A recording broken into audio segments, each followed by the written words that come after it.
Hello everyone, welcome back to our channel Keep Learning. So today we are continue our topic, that is features of NCF 2005. In this video we will be exploring some other key points or key concepts to help you better understand and prepare, whether you are studying for exams or just looking to expand your knowledge. You are in the right place, so grab your notes and let's get started. So let's begin.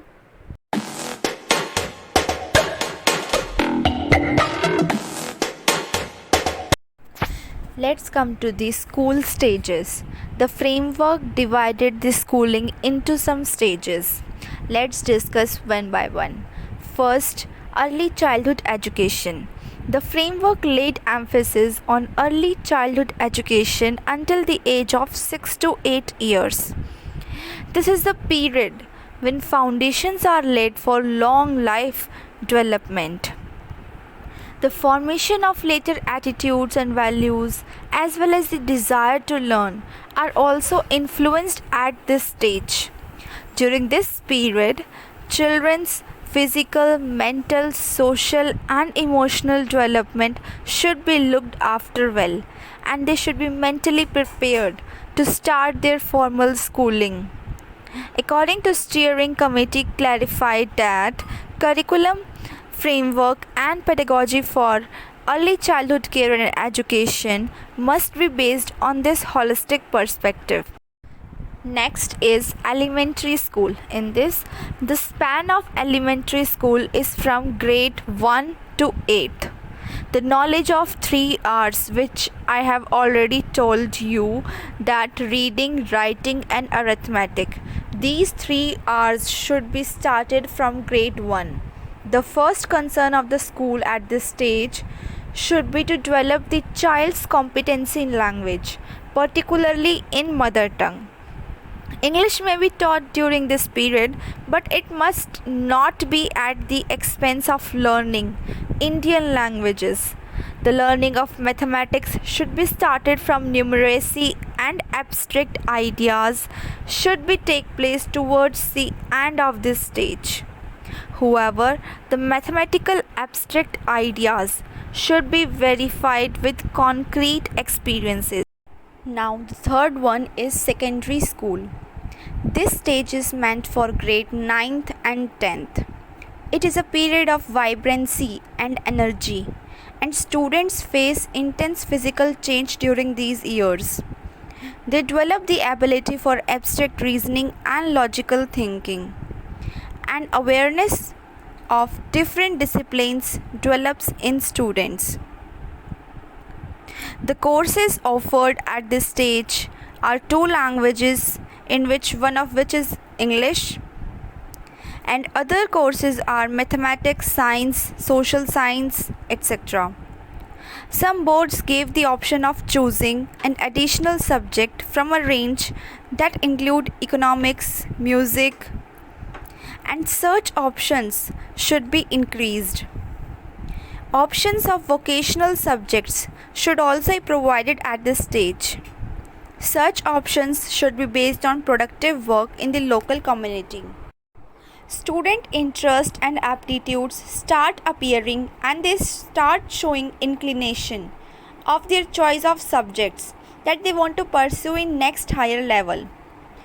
So they should be provided the facilities of guidance and counseling, and such facilities should be available for both the categories of students, those who want to continue in the senior secondary stage and those who want to discontinue their academic status at this stage and want to learn some skill based work.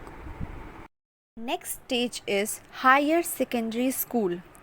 Now this stage consists of grades 11th and 12th. It consists 2 streams, the academic and vocational streams. The state of vocation stream is very deplorable. The academic stream also lacks the proper rhythm in view of the continued preoccupation with influence of the board and entrance examinations. At the entry of this stage, students make choices of these streams based on their interest, aptitudes, and needs regarding their future life. Many students are not able to opt the required subjects. Due to the limitations of school, either the required subjects are not available or the same may not fit in the school timetable. Schools should adopt a liberal policy to accommodate the students' choice in the same school or allowing them to study the desired subject in some neighborhood school. Due to the change in social scenario, new disciplines are emerging and the same should be made available in higher secondary schools if the students show their interest in them. The committee member recommended that courses could also be designed to offer optional modules rather than trying to cover everything and packing courses with too much information. For example, history could have an optional module to study either archaeology or world history. Similarly, physics could offer the options of astronomy, space science, and rocketry, etc. The committee was of the view that the courses are too heavy to take care of other important aspects like using library, laboratories, computers, project work, practicals, etc. The committee further recommended that productive work should be the pedagogic medium for knowledge acquisition, developing values, and multiple skill formation at all stages of education, including the plus 2 stage. Fifth point is open schooling and bridge schooling. In this, NCF 2005 comments that open school provide more flexibility and options for students. It says that the faculty of the transfer of credits from one open school board to another should be permissible. It further says that knowledge about and access to open schools could be more widely disseminated along with efforts to address misconceptions regarding equivalence with other board examination.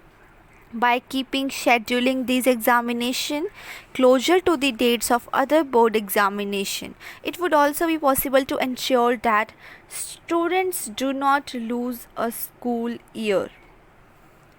Open schools should also provide bridge courses to out of school children who for some or other reason are not able to complete part of a particular course.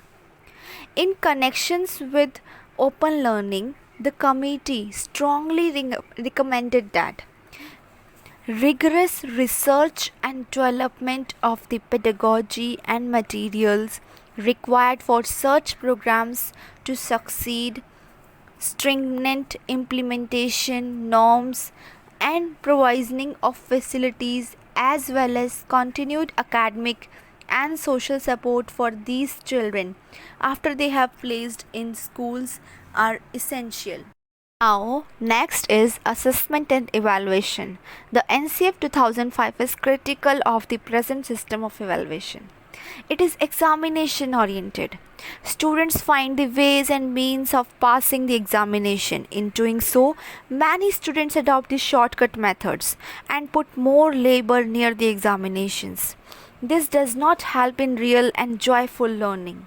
Regular feedback of students' learning should be provided to them under information to their parents.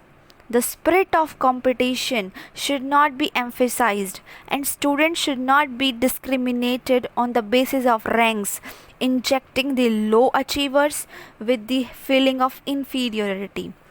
Students' weak areas should be properly diagnosed, and teachers should be trained in developing the diagnostic test and their administration. Under the existing techniques of testing, students' achievement in the content is measured. Assessment should also reveal their attitudes to learning, interest, and the ability to learn independently. The framework recommended continuous and comprehensive evaluation. Teachers, while making entries in the report cards, write students' marks or grades and their comments for improving the weak subjects. They should keep on observing students' behavior during teaching learning situations and note down their main actions and give the comments in the report cards accordingly. Some areas of the curriculum like work, health, yoga, physical education, music, and art cannot be fully tested like other subjects. Besides, administering the formal test of for parts of these areas, observational techniques should be used for arriving at the full achievement in these areas. In the knowledge based subjects, students should be taught in such a way that they are able to use the knowledge to solve the problems in their real world. For this, their thinking skills would have to be developed. Besides textbook questions, students should be exposed to more open ended questions. Now, NCF 2005 recommends some under evaluation and assessment, which we will discuss in some points. First is question paper should contain hierarchy of questions. All question paper should contain a hierarchy from very simple to very difficult in order to permit all children to experience a level of success and to gain confidence in their ability to answer and solve problems. Second point is open book examination should be started. Open book examination should be started in the right perspective at all levels of school. Next point is assessment of projects and lab work. The assessment of projects and lab work can also be made credible and sound. Now, the fourth point is after seeing the deficiency in the marked scripts, students should be expected to rewrite the answers and again reviewed by the teachers to ensure that children have learned and gained something out of the unpleasant experience. Next point is classroom culture should be improved. Classroom culture should be improved by avoiding the competition of getting higher and higher ranks. Okay? Now, the next point is the framework is in favor of correcting students' assignment in their presence. On the spot feedback is more objective as they come to know how their thinking was not up to the mark. Next point is students should be encouraged. Students should be encouraged to assess their own work so that they can self-assess. Self-assessment should be encouraged. Okay, they will assess well when they interact with their peers and teachers. Now, the next point is effective tools should be developed. Reliable and efficient tools should be developed to assess the learning in certain areas like theater, work and craft, and learning in groups. Let's come to the assessment at different stages. Framework also gives suggestions for assessing the students' work at different school stages, which we will discuss in 3 points. Let's discuss one by one. First, ECCE and classes 1 and 2 of elementary stage. At this stage, no test should be administered. Assessment must be properly qualitative judgments of children's activity in various domains and an assessment of the status of their health and physical development.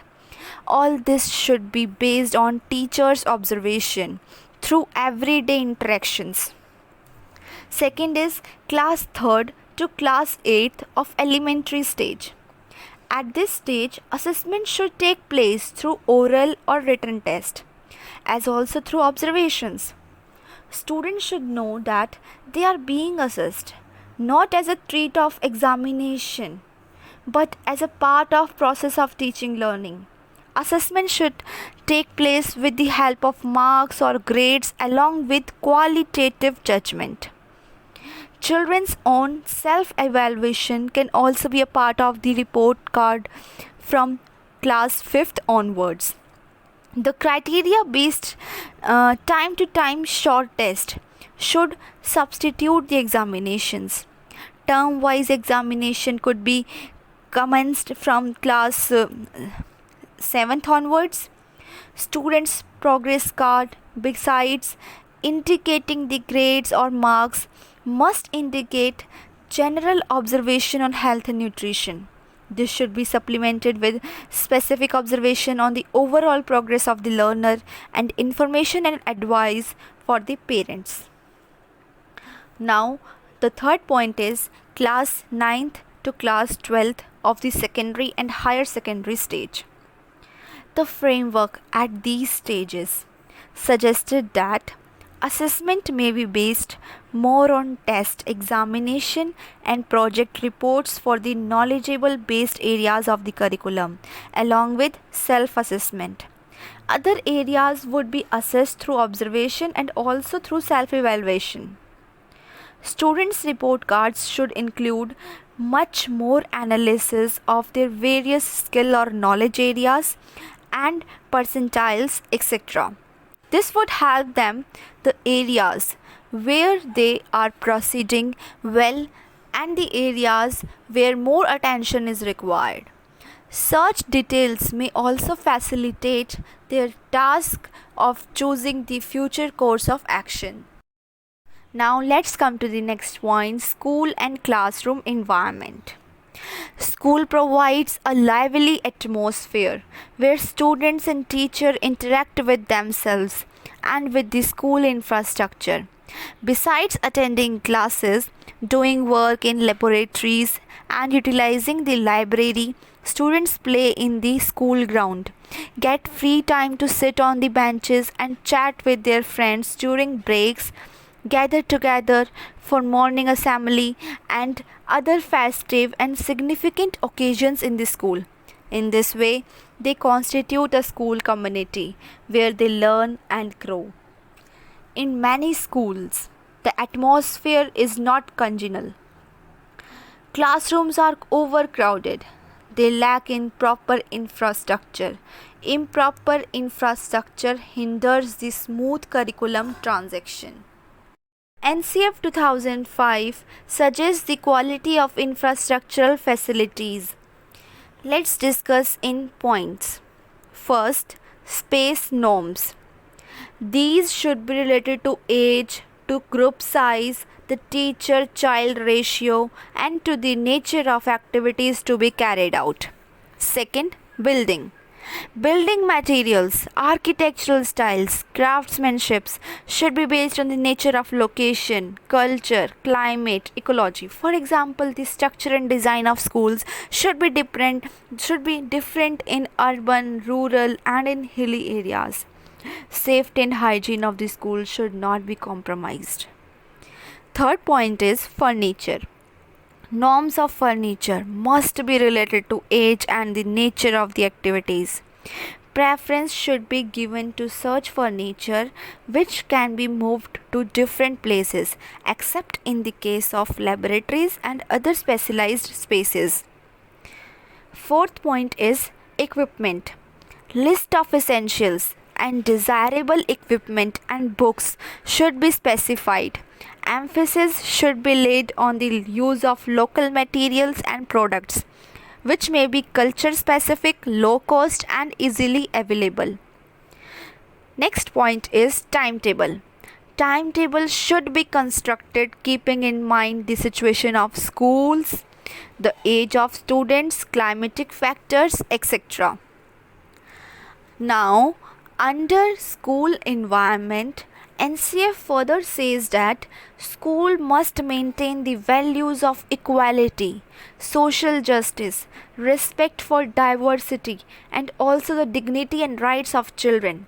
Nobody should be discriminated against any social disadvantage. Students should feel secured and be willing to learn without any fear. NCF lays emphasis on democratic values, that each child should be provided a positive experience of democratic functioning. They should feel as equal to all others in the various activities of school. NCF 2005 also talks of students' rights. India has signed the Convention on the Rights of the Child, that we can say CRC. Children's essential rights are the rights to participation, to association, or the right to organization, and the right to information. All children, including the disadvantaged ones, should be given the freedom to avail of such rights in the school. They should be given the opportunities to participate in discussion, in decision making processes, and activities that affect their lives and futures. The framework under school and classroom environment further explains the policy of inclusion. It says that a policy of inclusion needs to be implemented in all schools and throughout our education system. It very strongly comments that schools need to become centers that prepare children for life and ensure that all children, especially the differently abled children from marginalized sections and children in different circumstances, get the maximum benefit of this critical area of education. The NCF does not favor the excessive competitiveness among the different school houses, which is common in urban public schools.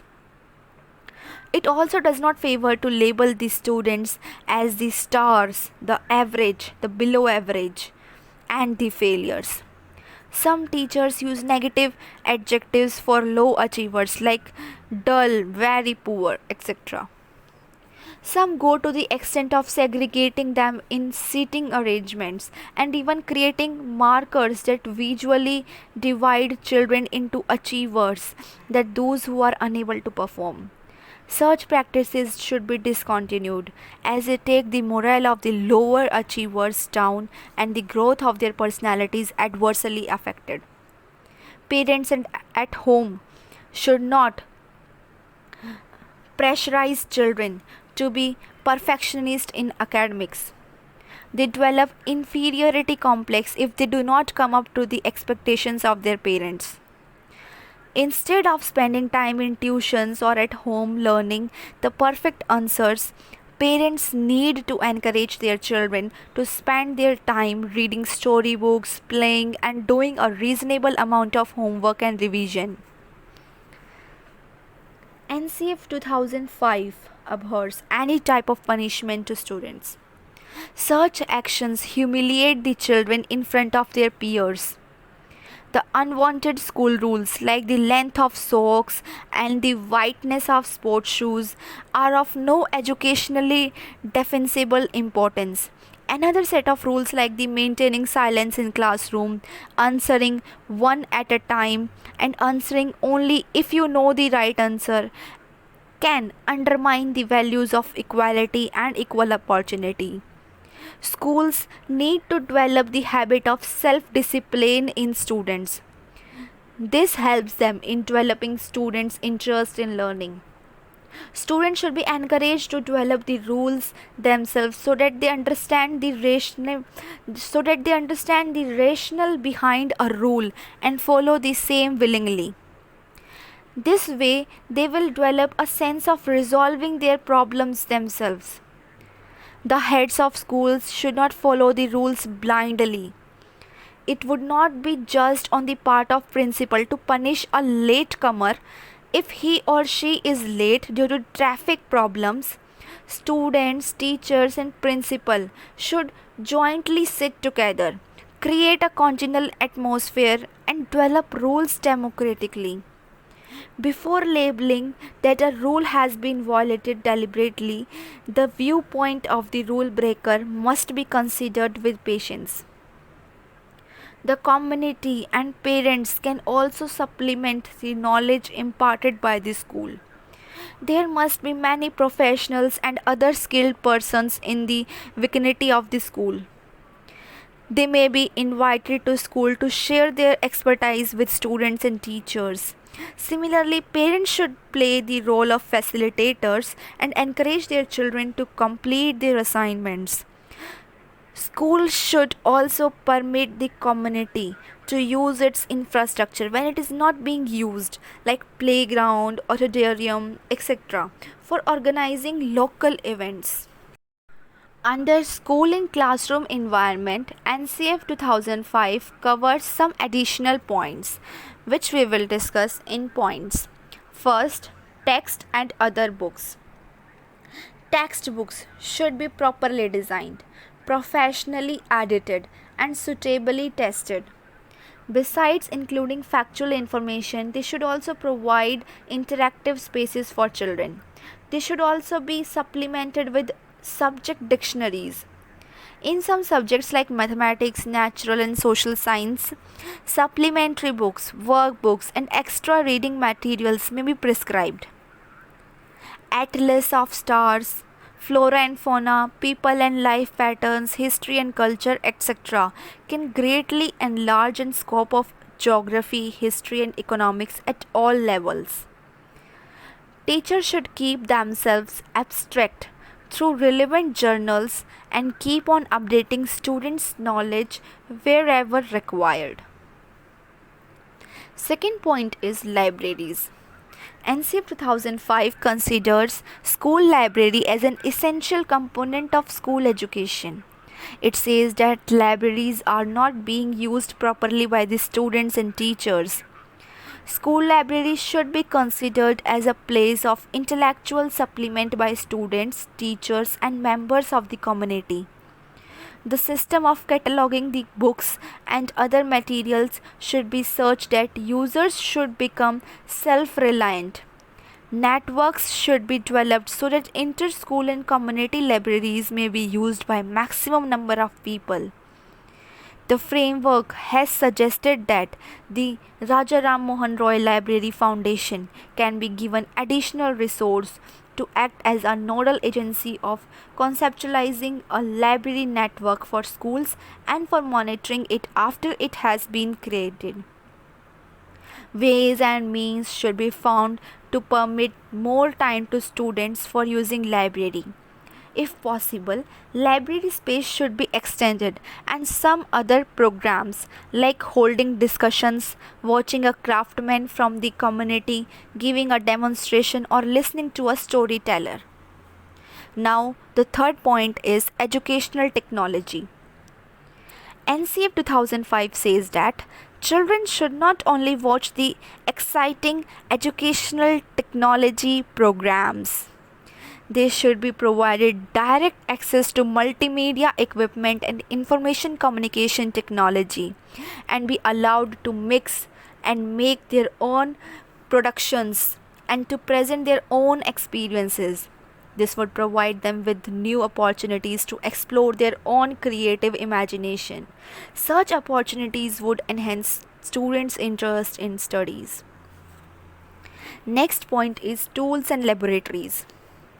Schools should be equipped with suitable tools like looms, lathes, scissors, embroidery frames, etc. for the art and craft work. All the students should be given a free hand to use these tools and integrate the same with other curricular areas. Regarding tools and laboratories, NCF says that schools, particularly those in rural areas, are poorly equipped with science labs or equipment for mathematical activities. The lack of these facilities forces that children to opt for subject in which they are not interested. The framework suggests while elementary schools can benefit from a science and mathematics corner, Secondary and higher secondary schools require well-equipped laboratories. The curriculum may indicate to study some things from outside the school, like local monument and museums, natural physical features, marketplaces, post offices, etc. These should also be studied with the help of teachers as facilitators. Students should be given the opportunities to study the phenomena that occur after the school hours, like the night sky, sunset, Sunday bazaar, etc. The framework also recommended exchange visits between national schools and neighboring SAARC countries, SAARC countries. Next point is need for plurality and alternative materials. Since the school children come from different backgrounds of our diverse society, some are first generation learners and others have a traditional of getting schools and higher level education. They need different textbooks and variety of learning materials. The same book prescribed by the education boards may not serve the purpose of all the students.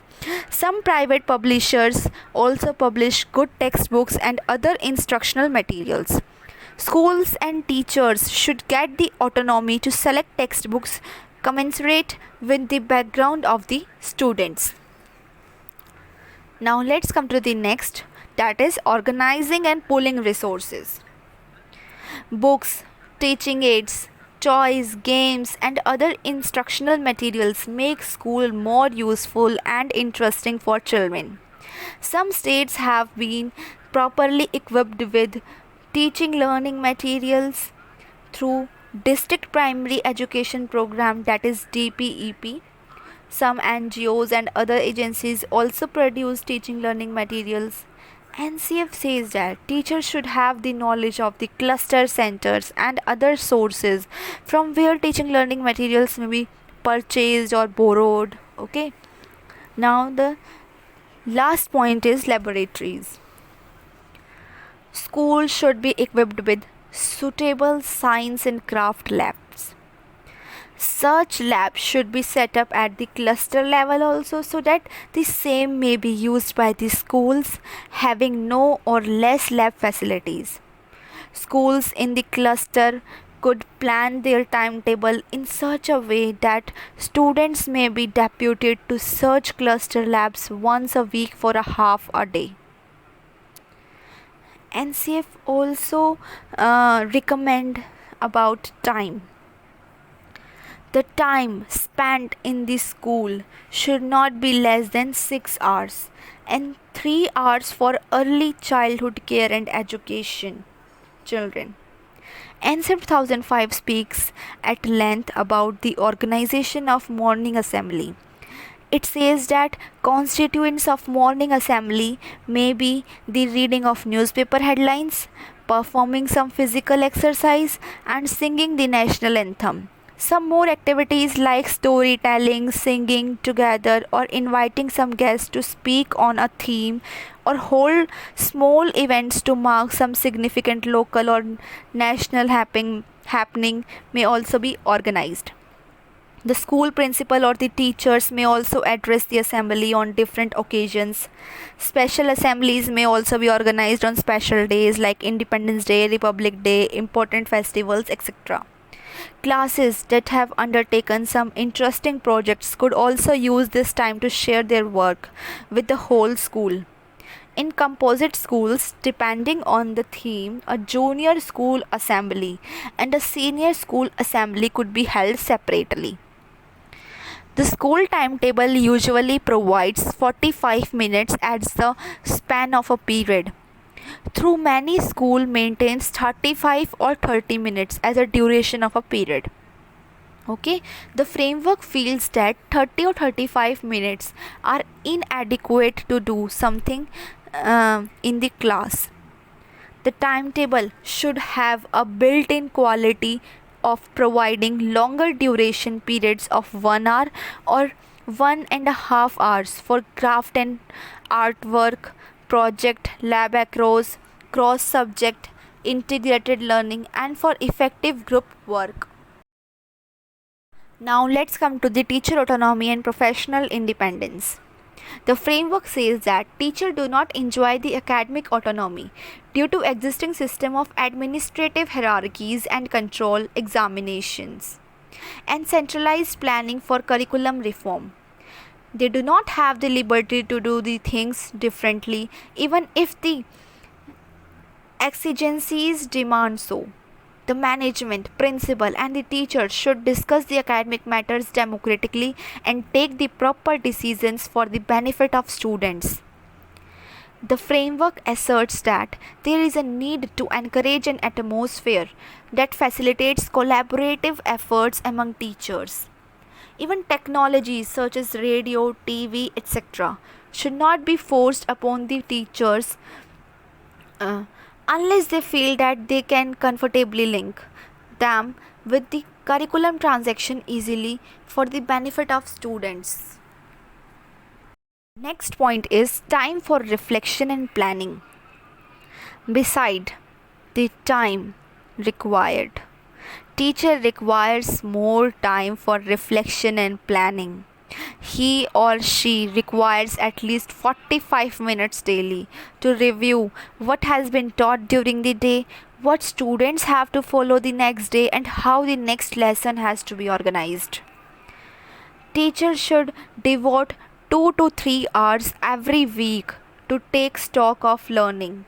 So, to work out details of completing the projects that are going on and to plan the lessons to be taken up during the next week.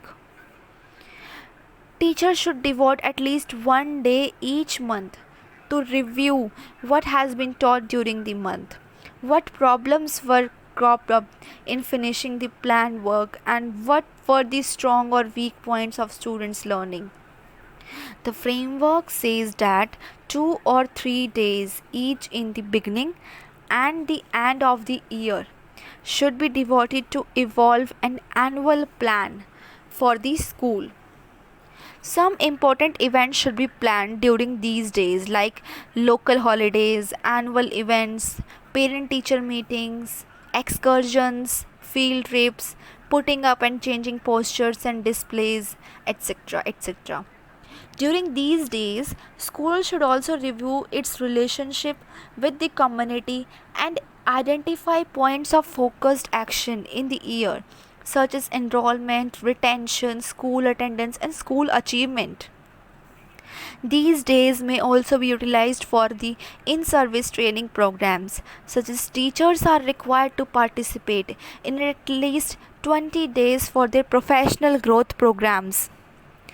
The teacher teaching the same subjects and same class should be given the opportunities to attend meetings at the cluster where they can share their experience and improve their teaching. Some experts may also be invited at such meetings. Now let's come to the systemic reform. The report focuses mainly some main points which we discuss in some points. Let's discuss one by one. So first point is quality concern is a key feature of systemic reform. In this, it implies the system's capacity to reform itself by enhancing its ability to remedy its own weakness and to develop new capabilities. Second point is the framework recommends a common school system to ensure comparable quality in different regions of the country. We can say if children of different backgrounds study together, it will improve overall quality of learning and enrich the school atmosphere. Third point is the planning of improving education should start. So this planning should start from micro level. That it should start from the school and then move upward to cluster, then block, first zone, then district and higher levels. Fourth point is academic planning should be done in participative manner. In this we can say that this planning should be done in participative manner by heads and teachers They should plan proper physical resources, consider the diverse needs of students, and for this, they may involve the large community in the education of children. Fifth point is headmasters and teachers should be able to identify the specific support that they require for their school. They should articulate their expectations regarding the content of training and school visits from the cluster and block personnel and participate in the process of monitoring and supervision. The education officers usually monitor the schools and their main role is fault finding. Instead, their monitoring should be constructive in nature and should facilitate the improvement of schools, basically by empowering the headmasters and teachers. The next point is strengthen school based academic support. In this, basically, this support is for teachers. It is necessary to identify and create a pool of resource persons at the level of the village, cluster, and block, and similarly in urban areas that can contribute to the regular inputs that teachers require.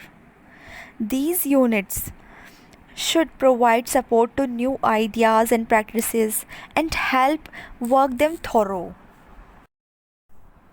Next point is NCF 2005 lays good emphasis on teacher education.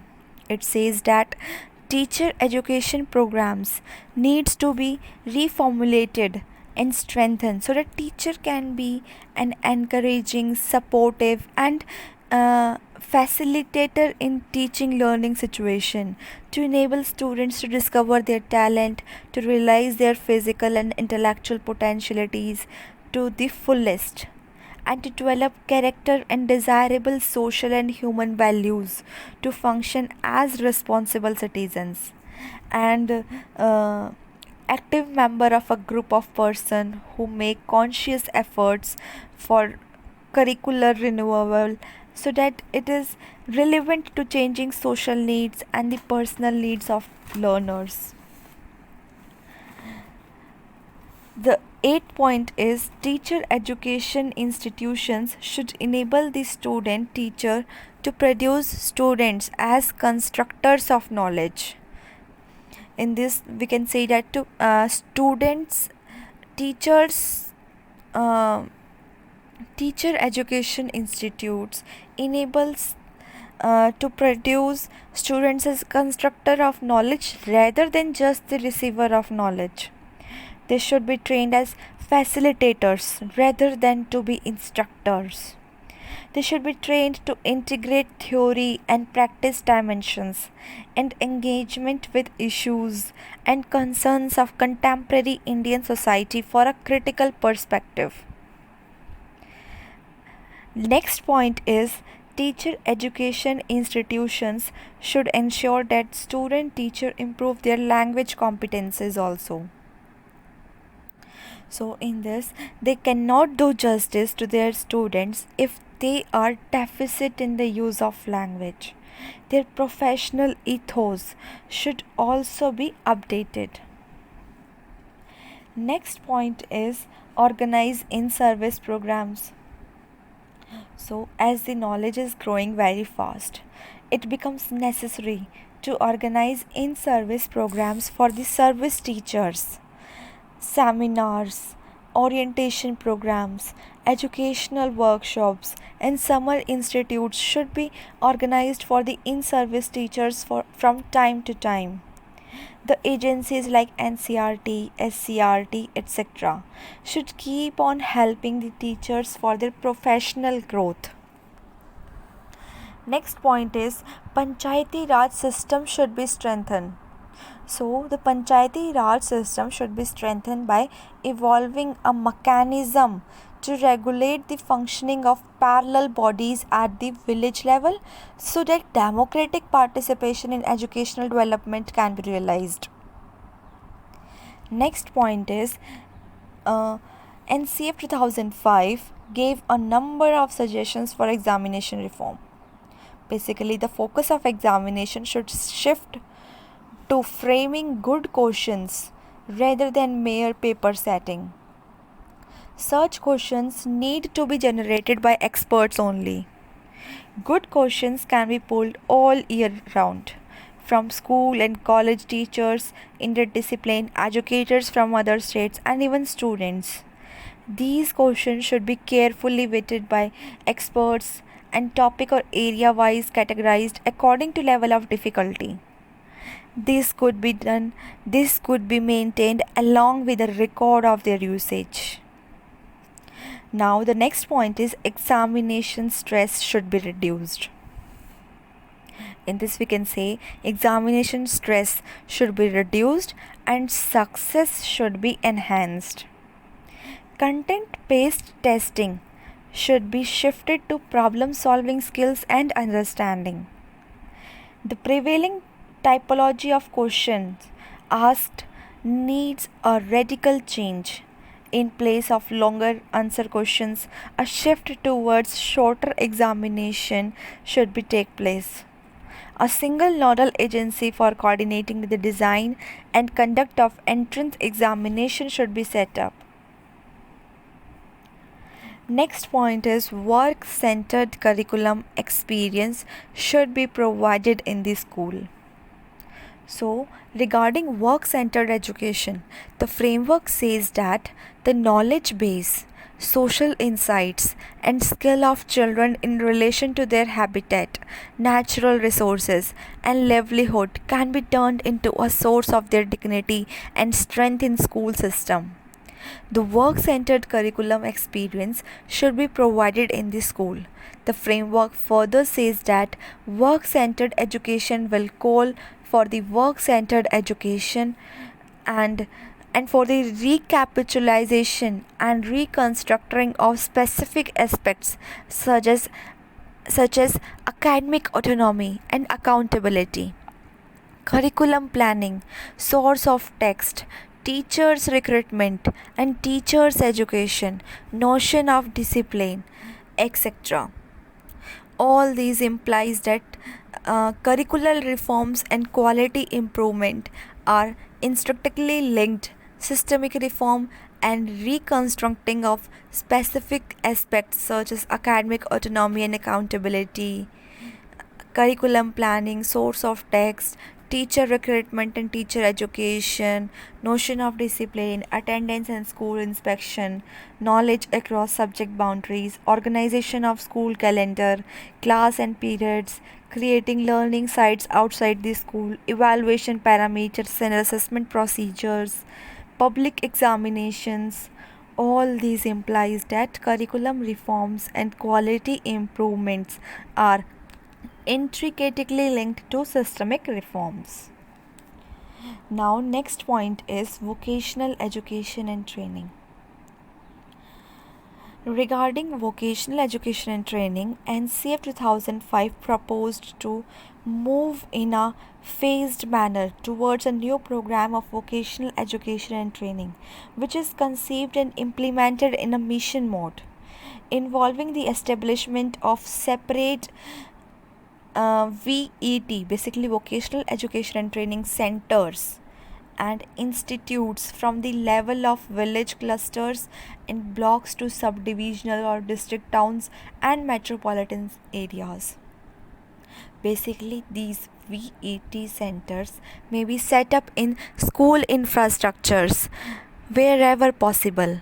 The collaboration of ITIs, polytechnics, technical schools, Krishi Vigyan Kendra, rural development agencies, primary health centers, engineering, agricultural medical colleges, cooperatives, and specialized industrial training in both the private and public sectors may also be sought for VET centers.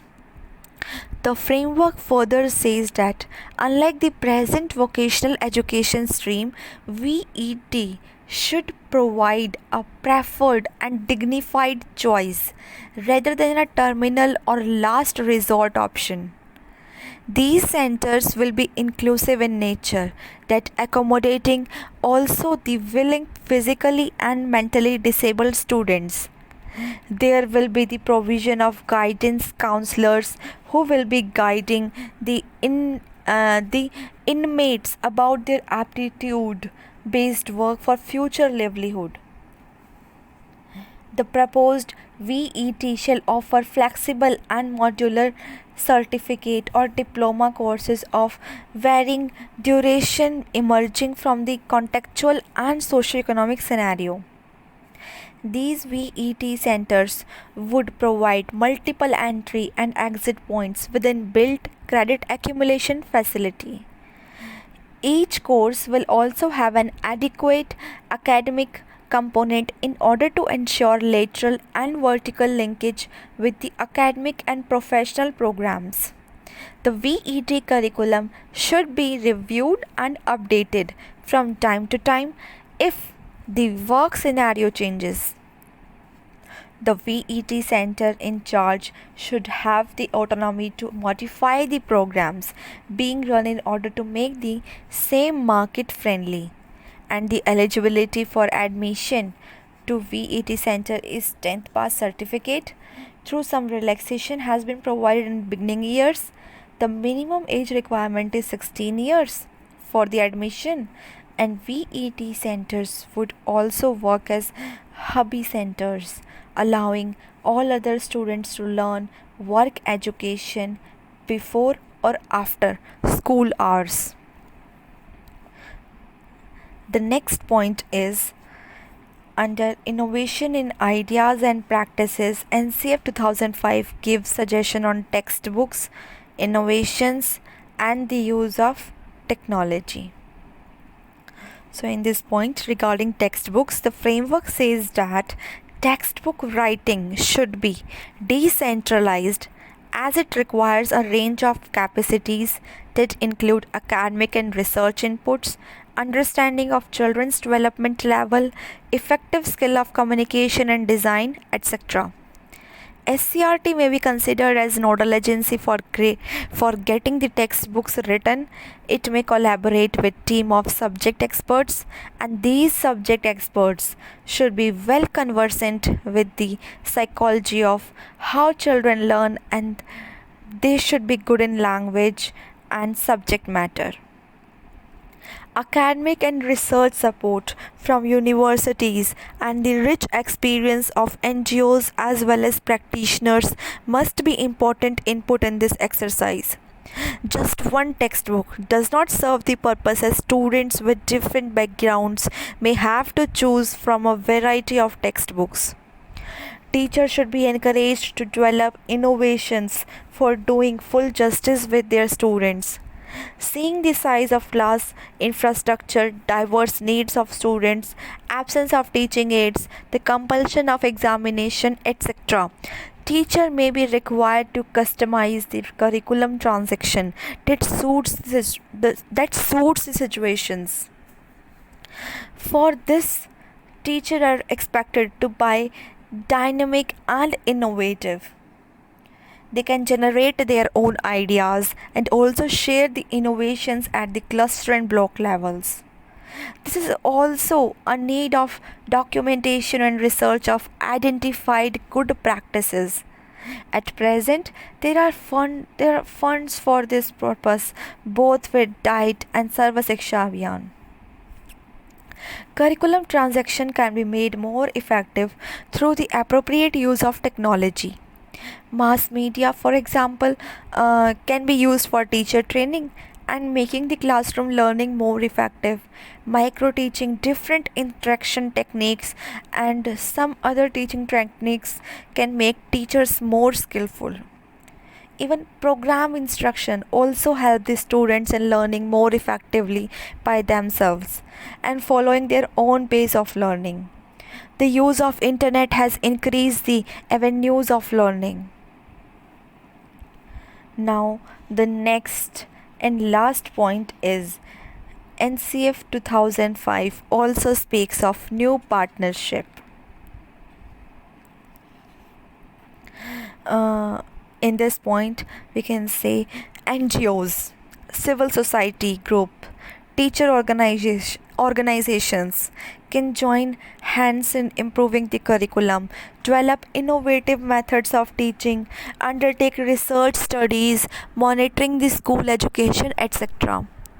Teacher association may evolve norms of improve school functioning by using their influence over their teacher members to ensure that teaching time is not compromised and are ready for their accountability.